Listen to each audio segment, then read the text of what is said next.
네, 앞서 인가 추론의 목적, 그리고 역할, 그리고 그 목적에 대해서 여러분들이 쉽게 이해하실 수 있도록 기업, 회사와 개인 관점에서 예제들을 좀 살펴봤어요.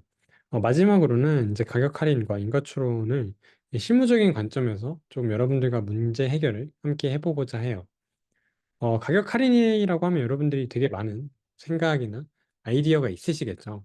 저는 가격 할인하면 가장 먼저 떠오르는 게 알리와 테무더라고요. 제가 최근에 해당 앱을 많이 써서 그런 건지는 모르겠지만 보시는 것처럼 가정의 달 최대 90% 할인, 되게 공격적으로 이제 가격 할인을 하고 있죠. 가격 할인의 목적은 다양합니다. 기업이 추구하고자 하는 방향성에 따라 다양하긴 한데, 뭐 예를 들면 이 경우에는 공격적인 할인을 해서 더 많은 유저를 모객하는 행위, 전환을 시키는 행위일 수도 있고요. 아니면 뭐 새롭게 신규 과금 유저, 페이ing 유저를 전환시키려는 목적일 수도 있습니다. 이만큼 가격 할인은 기업에서 중요한 일종의 마케팅 또는 프로모션 수단으로 활용될 수 있어요. 그래서 이 책에서도 가격 할인과 매출 예제를 1.6절에서 다루는데요. 제가 해당 예제를 좀 간략하게 요약을 해봤습니다. 이 책에서의 가설은 장난감 판매 기업이 가격 할인을 하면 결국에 상품 판매량이 늘어날 것이라고 이야기를 하고 있어요. 가설이 그거였죠. 실험 대상은 장난감 판매 기업입니다. 여기서는 어떤 식으로 이 가설을 검증을 하냐면 A/B 테스트로 검증을 해요. 그래서 처치 할당 메커니즘은 기업의 가격 할인을 무작위로 이제 배정을 한 경우가 되겠죠. 근데 여기서의 문제는 가격 할인을 어떤 방식으로 할지에 대한 설명은 저는 못 봤던 것 같아요. 뭐 예를 들어서 쿠폰으로 할지 아니면 직접적으로 가격 할인을 시켜줄지에 대해서 뭐 페이백을 줄지에 대해서도 얘기가 없었고요. 그래서 저는 이 부분이 약간 일치성 가정의 위배가 되는 게 아닌가라는 좀 스스로의 생각 그리고 비판적으로 한번 책을 읽어봤는데요. 이 사례가 조금 저는 실무와는 약간 좀 어렵지 않나, 동떨어져 있지 않나라고 생각한 부분이 사실 장난감 판매 기업 대상으로 A/B 테스트라는 건 좀 되게 어렵다고 생각해요. 그러니까 어떤 기업을 대상으로 가격 할인하지 마. 다른 기업 대상으로는 가격 할인해. 이러한 의사결정을 내리는 게 사실 쉽지는 않거든요. 그래서 저는 좀 다른 좀 각색을 해서 여러분들께 네, 이런 사례를 재구성해서 같이 함께 문제 해결을 해보고자 합니다. 먼저 이 가격 할인과 매출에 대해서 인가추론의 프레임워크를 한번 다시 복습을 하고 가볼게요. 여러분들이 배우셨던 이제 잠재적 결과 프레임워크가 있죠. 그리고 3장에서 배우게 될 구조적 인과 모델, 그리고 세 번째로는 4장에서 배우게 될 회귀 분석 관점에서 이런 식으로 이 가격 할인과 매출에 대한 사례를 프레임워크로 요약을 할 수 있어요. 근데 인가추론에 대한 프레임워크 말고요. 실질적으로 여러분들이 뭐 실무에서 문제를 해결하기 위한 프레임워크들이 각자 있으실 거라고 생각해요. 저의 프레임워크는 이렇게 돼요. 실무적 관점에서 뭐 실무적 관점인데 사실 제 관점에서 문제 접근을 위한 프레임워크인데요. 저 같은 경우에는 뭐 대시보드를 통해서 문제의 인식, 문제를 좀 정의를 해보고 그 다음에 이제 같이 이해 관계 부서원들과 함께 가설을 설정하고 목표를 설정을 합니다. 그리고 가설을 당연히 설정을 했으면 검증을 해야 되겠죠. 실험을 통해서든 뭐 데이터 분석을 통해서든 검증을 하고 거기서 나오는 인사이트들이 있을 거예요. 그럼 이 인사이트를 바탕으로 어떻게 실행할지, 의사결정할지에 대한 다음 프로세스로 넘어가게 됩니다. 결국에 이러한 의사결정이 제품에 반영이 되고 제품에 반영이 된다는 것은 유저 행동을 변화시킬 수 있는 중요한 요소라고 생각을 해요. 그럼 이 유저 행동이 결국엔 집단적으로 모여서 변화를 하게 되면 제품의 지표가 변하게 되고 결국에는 제품이 지표가 성장을 하는지 뭐 개선이 되는지 나빠지는 방향이 되는지에 대해서 여러분들이 트래킹 하실 수 있을 거예요. 그 이런 사이클로 저는 뭐 문제 해결을 위해서 이런 식으로 접근하는데요. 뭐 실질적으로 제가 A/B 테스트를 하거나 뭐 인가추론을 적용할 때는 다음과 같은 형태로 좀 축소해서 좀 적용을 하려고 합니다. 말씀드렸던 앞에 프레임워크와 거의 동일하고요. 문제 인식을 해서 가설 설정을 하고 이 실험에 대한 설계를 좀 철저하게 한 다음에 실험 분석, 이 실험에 대한 모니터링을 하고 의사결정을 하는 과정을 계속 반복해서 진행하게 됩니다. 뭐 실험이 한 번에 당연히 잘 되면 좋겠죠. 근데 사실 실험 그리고 뭐 A/B 테스트가 한 번에 잘 되는 경우는 저는 어렵다고 생각해요. 아이디어가 사실 좋아도 저는 괜찮은 아이디어라고 생각했는데도 불구하고 많은 실험들의 실패를 좀 해봤거든요. 그러니까 사실 이런 과정이 계속 반복되는 사이클이 어떻게 보면 실험에 대해서 문제 해결을 위한 사이클이 아닌가라고 저 스스로는 생각을 하고 있습니다. 그래서 위에는 각자 데이터 분석가가 하는 역할에 대해서 잠깐 표기를 해놨어요. 문제 인식에서는 KPI 모니터링하고 가설 실험 설계 단계에서는 이제 지표를 설계하고 실험을 주관하는 게 데이터 분석가의 역할이고, 실험 분석에서는 신뢰성 있는 신뢰할 수 있는 결과를 전달해 주는 것, 그 과정에서의 인사이트를 전달해 주는 게 저는 데이터 분석가의 역할이라고 생각을 합니다. 그래서 이런 프레임워크를 여러분들과 알아보았고요. 근데 이 프레임워크에서도 가장 중요한 거 두 가지를 꼽자면 저는 도메인 지식과 커뮤니케이션이라고 생각을 해요. 어, 뭐 당연하게 저는 되게 당연한 거라고 생각을 하는데요. 여러분들이 담당하는 제품에 대한 지식이 없으면 저는 분석과 뭐 어떤 모델링 그리고 실험 방법론이 의미가 없다고 생각을 해요. 왜냐면 당연히 그 도메인 지식을 바탕으로 기획 의도가 있을 거고요. 그 기획 의도대로 동작을 하는지 확인하는 것이 목적일 텐데, 그런 기획 의도가 포함되어 있는 도메인을 잘 이해하지 못한다면 분석 결과가 과연 신뢰할 수 있을까요? 결국엔 신뢰할 수 있다는 건 그러한 커뮤니케이션을 하는 이해 부서, 뭐 기획자, 개발자, 마케터 분들이 될 텐데, 그분들이 이해할 수 있을 만한, 설득시킬 만한 결과를 가져다 줄 수 있을까요? 저는 그렇게 생각하지 않습니다. 그렇기 때문에 도메인 지식을 이해한다는 것, 여러분들이 담당한 제품뿐만 아니라 여러분들의 제품이 속한 시장도 잘 이해할 수 있어야 된다고 생각을 해요. 대표적으로 뭐 크래프톤은 펍지라는 이제 배틀로얄 게임을 서비스하고 개발을 하고 있는데요. 제가 펍지를 잘 이해하지 못하고 그런 전략 장르를 잘 이해하지 못한다면 사실 분석에 굉장히 어려움이 있을 거라고 저는 생각을 하고 좋은 인사이트를 줄 수 없다고 생각을 합니다. 그리고 두 번째는 커뮤니케이션이에요. 가장 어렵죠. 저도 커뮤니케이션이 가장 어렵다고 생각을 하는데요. 제가 정의하는 커뮤니케이션은 상대방의 성과에 기여하는 것, 상대방 성과 중심으로 이야기를 하는 것이 저는 커뮤니케이션이라고 생각을 합니다. 결국에 회사도 평가를 해요, 여러분들을. 뭐, 네, 여러분들이 돈을 받으니까 결국엔 평가를 하는 건데, 그 과정에서 저는 상대방의 성과에 기여를 하면 제 성과도 당연히 돌아오게 된다고 생각을 하거든요.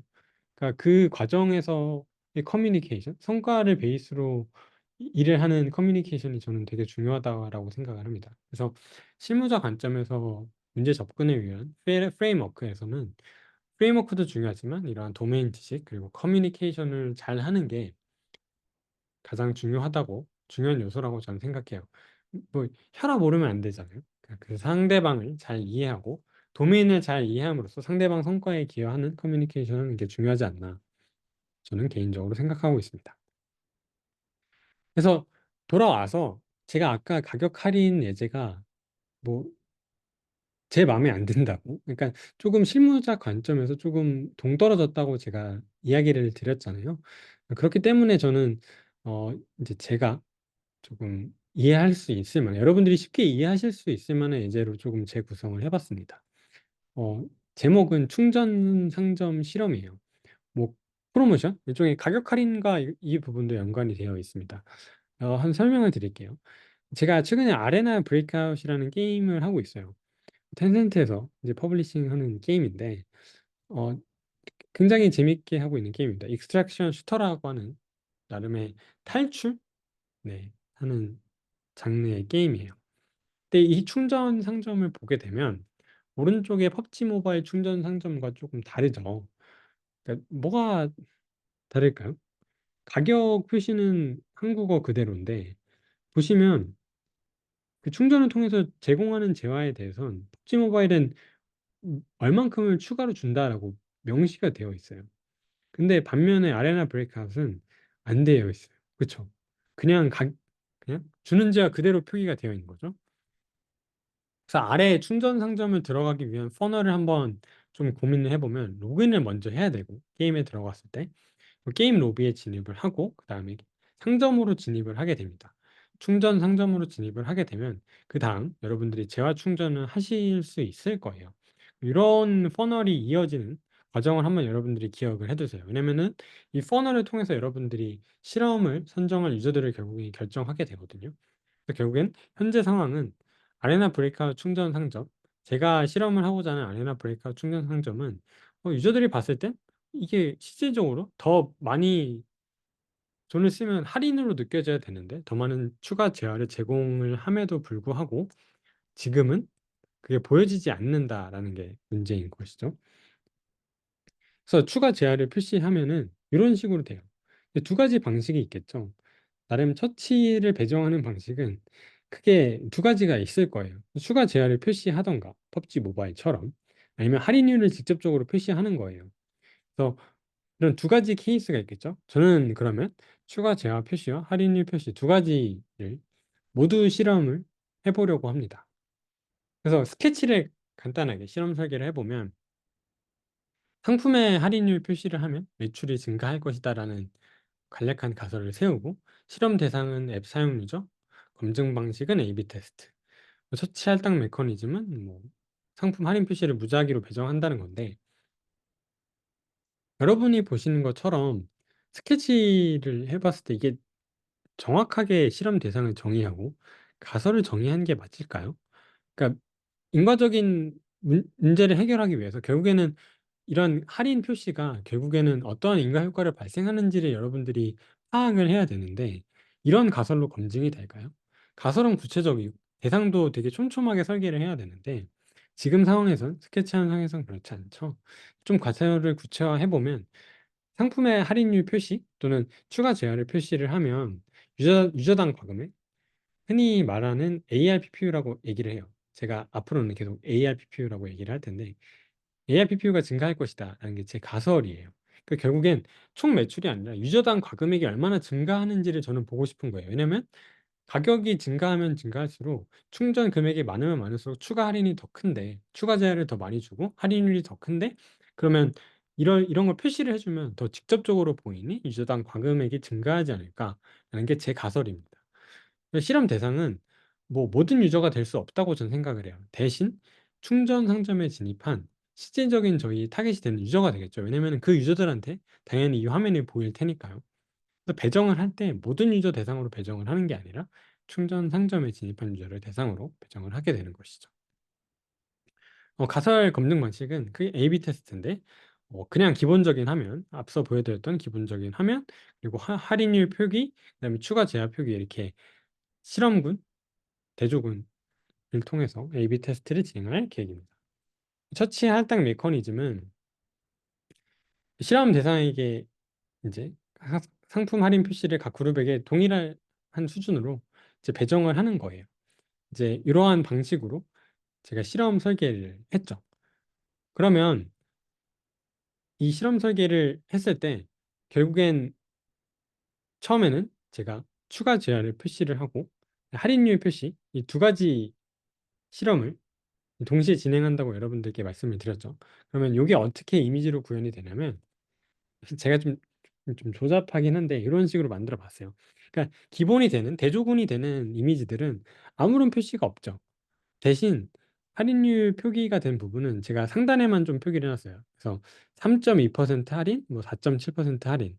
그리고 추가 제한 표기는 여기 보이시는 것처럼 10, 뭐 30 이렇게 해서 추가 제한 표기 준다는 것을 조금 보일 수 있도록 유저들한테 좀 테스트를 해본 거죠. 그래서 이 테스트를 통해서 저는 궁극적으로 유저당 과금액이 늘었어? 그럼 유저 과금이 늘면 전체 매출에 어느 정도 영향을 미쳤는지를 저는 확인하고 싶은 거죠. 그래서 다시 한번 여러분들께 제가 설명드린 문제 해결, 대그, 프레임워크를 한번 좀 설명을, 리마인더를 리비전을 해보고 가볼게요. 제가 아까 다음과 같은 과정으로 이제 문제 인식을 하고 가설 그리고 목표 설정을 한 다음에 실험 설계와 실험 분석을 한다고 말씀드렸죠. 그러면 이 과정을 이 프레임워크를 통해서 한번 진행을 같이 해보도록 할게요. 그래서 여러분들과 함께 가격 할인 표시에 대한 그 할인율 표시에 대한 인과추론 문제를 인과효과를 구하는 문제를 함께 풀어보고자 합니다. 여기서는 단순하게 A/B 테스트로만 조금 편의상 했는데요. 실질적으로는 뭐 A/B 테스트가 안 되는 경우가 있을 수도 있고요. 이런 A/B 테스트가 할 수 없는 플랫폼을 가지고 있지 않을 수도 있기 때문에 좀 어려움이 있을 수도 있습니다만 여기서는 A/B 테스트로 하는 걸로 좀 이야기를 해볼게요. 제가 말씀드렸던 것처럼 문제 정의를 하고 실험 배경을 잘 확인을 하는 게 중요해요. 결국에는 이 문제 정의를 하는 것은 지표를 모니터링하고 이제 제품의 기획유도, 제품 피처의 기획유도를 파악하는 것은 중요하다라고 생각을 합니다. 뭐 제품에 대한 뭐 이해를 당연히 해야 되는 건 필수적이죠. 실험 배경은 제가 좀 임의의 시나리오를 조금 썼어요. 여러분들도 좀 이게 이해가 안 되실 수 있지만 조금 이해를 부탁드립니다. 제품은 아레나 브레이크아웃이 상점 진입률과 과금 전환율과 ARPPU가 동시에 낮아지고 있는 상황이라고 저는 모니터링을 한 거예요.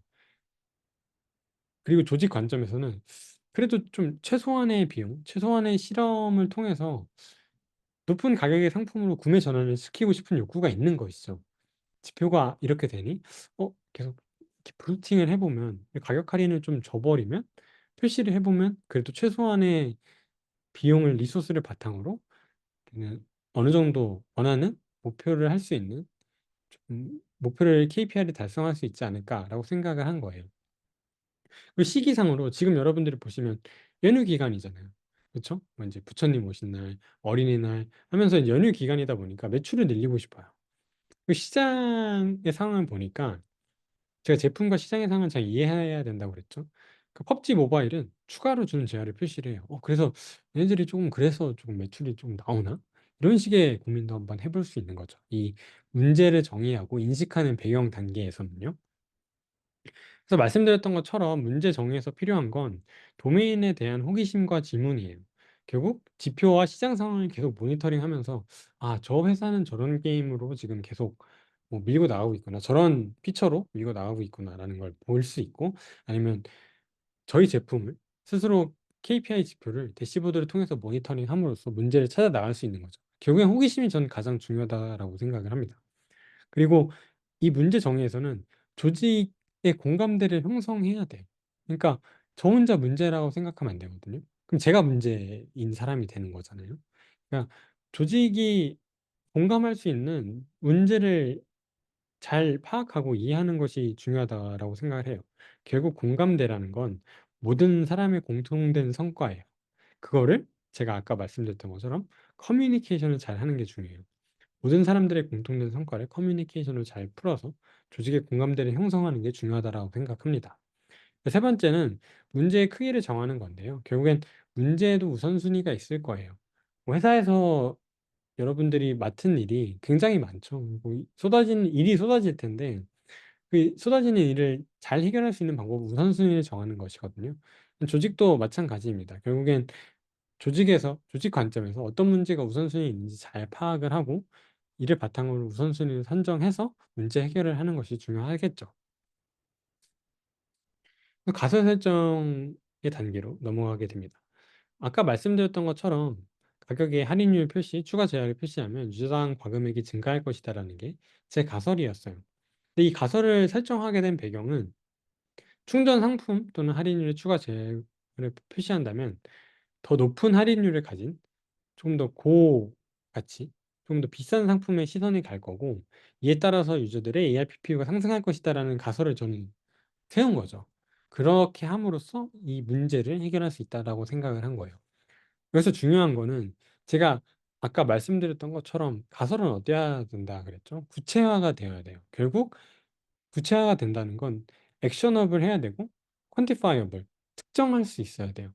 그러니까 이걸 개입해서 내가 늘릴 수 있다라는 액션업을 가설을 설정할 수 있어야 되고 가설의 성과 파악을 할 수 있도록 특정 가능해야 돼요. 여기서는 주저당 과금액이겠죠.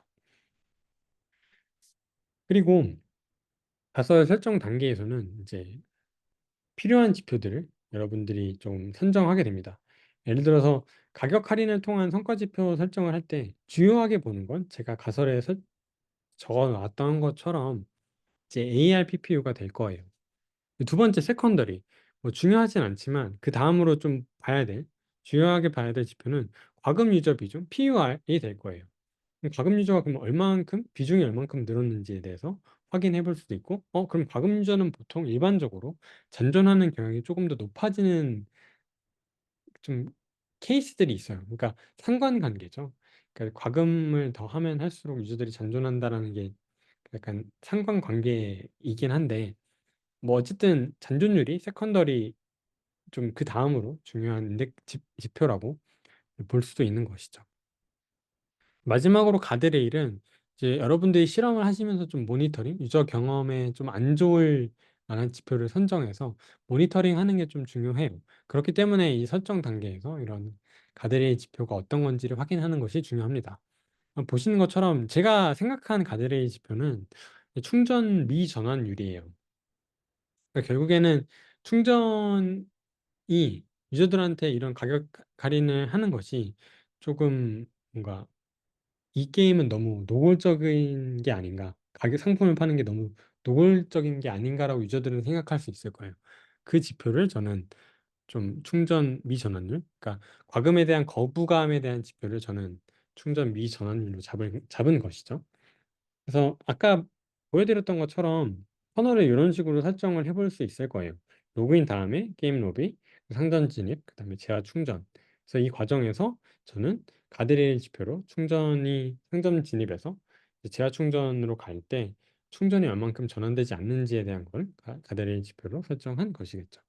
그래서 가사 설정은 이렇게 측정 가능해야 되고 정량화할 수 있어야 합니다. 세 번째로는 실험 설계에 대한 부분이에요. 결국 실험 설계에 대한 부분은 처치 배정 메커니즘을 어떻게 설계할 것이고, 이를 바탕으로 편향 제거를 어떻게 디자인할 건지가 굉장히 중요한 부분입니다. 그래서 랜덤화를 통한 식별을 여기선 한 것이죠. A/B 테스트를 한 것이니까요. 그래서 식별을 통해서 실험 대상에게 상품 할인 표시를 세 그룹에 무작위 배정을 하는 거예요. 보시는 것처럼 뭐 아예 기본적인 화면, 그리고 두 번째는 이제 할인율을 표시했을 때, 세 번째는 추가 제한을 표시했을 때예요. 그러니까 이렇게 랜덤화를 통해서 우리는 인과 효과를 식별하게 될 수 있는 것이겠죠. 여기서 실험 대상은 접속 유저 중 이제 충전 상점에 진입한 유저가 해당이 될 거예요. 실험 단위는. 그리고 기기 같은 경우에는 iOS, AOS 둘 다 실험을 하게 될 겁니다. 제가 왜 이걸 구분을 해놨냐면, 그 애플은 수수료 때문에 조금 더 여러분들이 비싼 가격에 그 상품을 결제해야 될 거예요. 그렇기 때문에 iOS, 안드로이드랑 iOS랑 유저의 반응이 다르게 나타날 수 있어요. 그렇기 때문에 제가 구분을 해놓은 것이고, 뭐 때에 따라서 iOS만 테스트할 수 있고 AOS만 테스트할 수 있기 때문에 이런 거를 좀 구분하고자 제가 입으로 조금 적어놨습니다. 그 규모는 실험 대상의 규모를 선정했을 때는 당연히 검정력, 2장에서 배울 뭐 최소 탐지 효과를 고려한 샘플링이 전 필요하다고 생각을 해요. 근데 가장 중요한 건 이 게임의 트래픽, 아레나 브레이크아웃의 일별 트래픽이 어느 정도 되는지가 가장 중요하거든요. 그 트래픽을 바탕으로 우리는 어느 정도의 실험 모수를 설정할 것인가, 실험 집단을 설정할 것인지가 네, 중요하다라고 생각을 합니다. 국가를 적어놨는데요. 가끔 글로벌 서비스를 하게 되면 국가별 특성이 조금 다를 때가 많아요. 그러니까 국가별 법, 정책, 유저 특성, 결제에 대한 뭐 자금법이 다르기 때문에 특히 이러한 실험을 할 때는 할인 표기에 대해서 법무 검토가 또 필요하지 않은 국가 대상으로 하는 것이 중요합니다.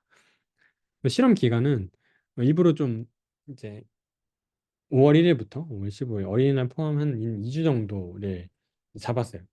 메인 타겟은 한국이라고 생각하고 저는 실험을 했다고 여러분들이 생각을 해주시면 됩니다.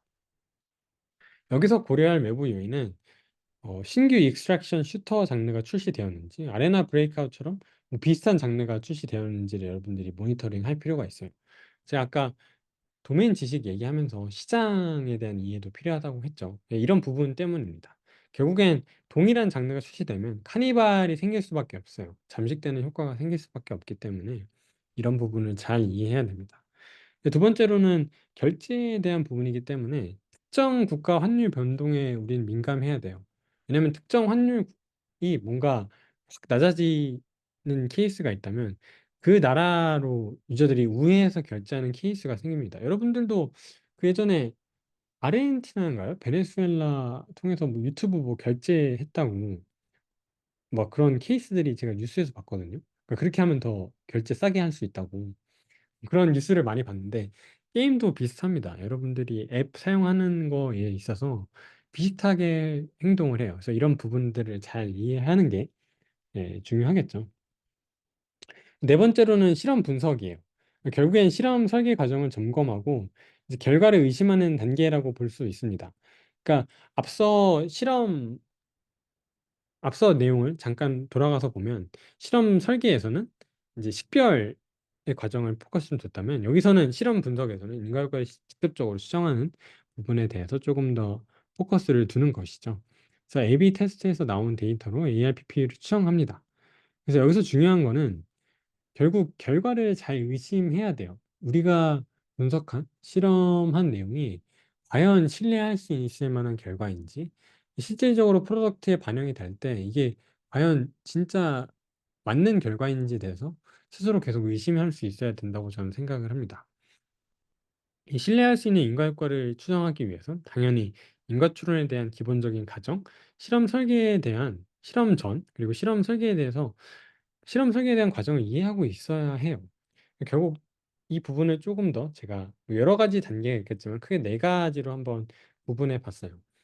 결국엔 샘플링 바이어스, 그러니까 모집단을 반영하지 않은 표본이 샘플링 될 수가 있거든요. 그래서 이 부분을 여러분들이 확인을 하셔야 되고 두 번째로는 무작위 배정이라고 하지만 과연 잘 이루어졌는지를 체크를 해볼 필요가 있어요. 가끔 이제 이게 서버 단에서 가끔 이게 난수를 잘못 이렇게 발생이 되면 이게 잘 나눠지지 않는 케이스가 종종은 아니고 진짜 희박하게 있긴 합니다. 그래서 여러분들이 이 과정을 한번 또 체크를 해보시는 것도 중요하고 뭐 실험 전에 AA 테스트를 해보시는 것도 권장을 드립니다. 그리고 아까 말씀드렸던 것처럼 게임 특성상 유저들이 함께 같이 하는 플레이가 많아요. 특히 아레나 브레이크아웃, 뭐 펍지도 동일한데요. 결국엔 파티 플레이들이 조금 있거든요. 그래서 친구들의 영향을 좀 받을 수 있습니다. 뭐 이번 결제 같은 경우에는 좀 그 영향이 덜할 수도 있겠지만 어떻게 보면 이 스피로버 효과가 계속 발생할 수 있어요. 상호 간섭 없음 가정이 위배가 될 수 있는 것이죠. 마지막으로는 여러분들이 잘 아시는 것처럼 실질적으로 이 실험을 통해서 p-밸류가 어떻게 변하는지, p-밸류가 통계적으로 유의한지를 여러분들이 해석을 잘 하실 수 있어야 됩니다. 그래서 이 부분은 2장에서 여러분들이 자세하게 배우게 될 내용인데요. 제가 간략하게 한번 소개를 해봤습니다.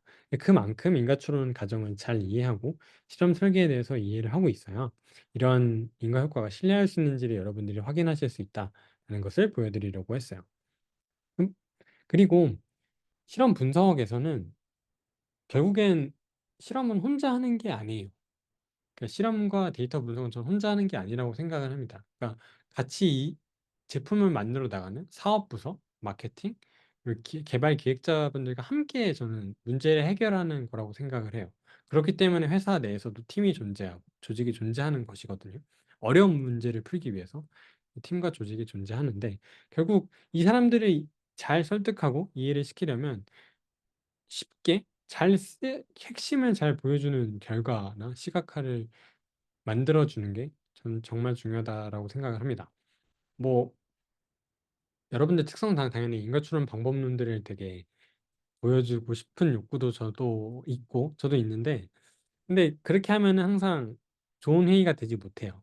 결국 같이 일하는 협업하시는 분들이 궁금한 건 이 실험을 통해서 이 가격 할인 표기나 추가 제한 표기를 통해서 결국엔 ARPP에 얼만큼의 영향을 준지 알고 싶은 게 목표거든요.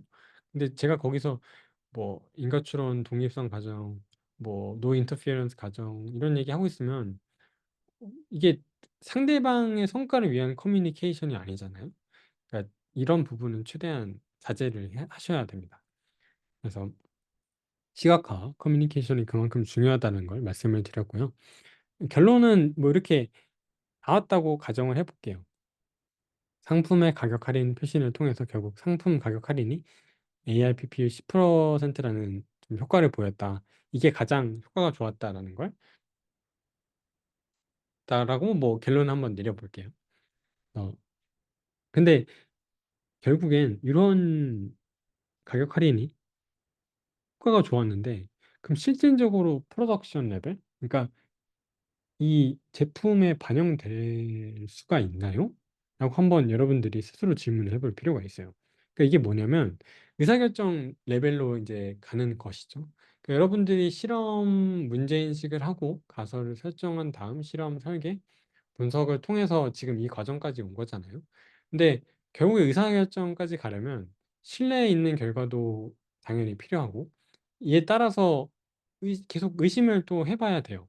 그러니까 유저 경험단에서 한번 보게 되면 지금 ARPPU는 늘었지만 장기적으로 봤을 때 ARPPU를 늘리는 게 라이브 서비스에 좋을까요? 라는 질문을 여러분들이 받을 수 있어요. 제가 봤을 때는 제 개인적인 생각은 이제 ARPPU를 계속 늘려나가는 거는 라이브 서비스에 그렇게 좋진 않다고 생각을 해요. 그러니까 이런 질문도 여러분들이 대응을 하실 수 있어야 되겠죠.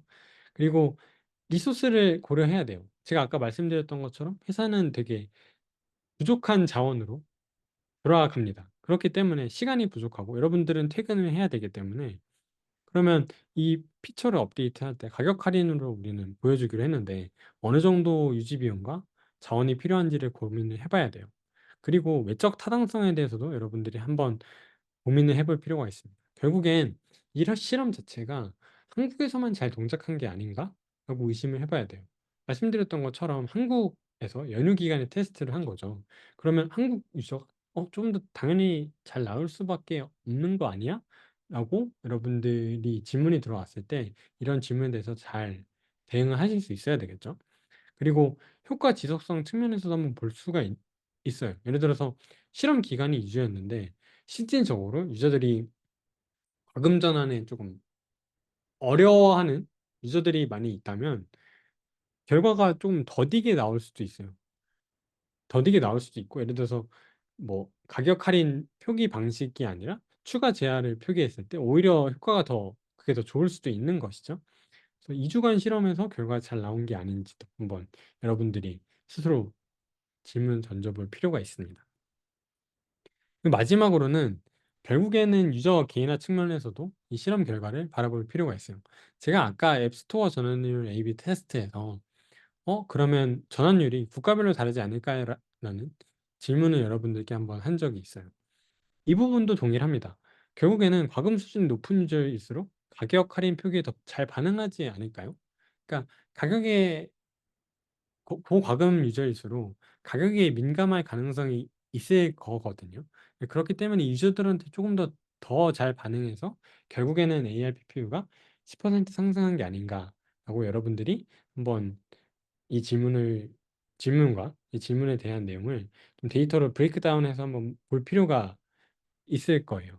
그래서 의사결정을 할 때는 되게 다양하고 종합적인 요소가 고려가 됩니다.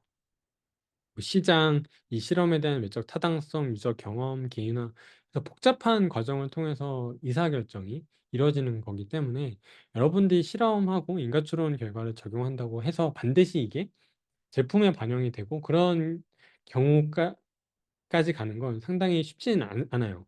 그래서 이런 사이클을 경험해 보는 건 의미가 있지만 이런 과정까지 가는 건 좀 쉽진 않다라고 여러분들한테 좀 제 개인적인 경험 한번 드리고자 했습니다. 그래서 여러분들이 이런 프레임워크를 바탕으로 1단계부터 5단계까지 의사결정까지 한번 저와 함께 문제를 풀어보셨죠.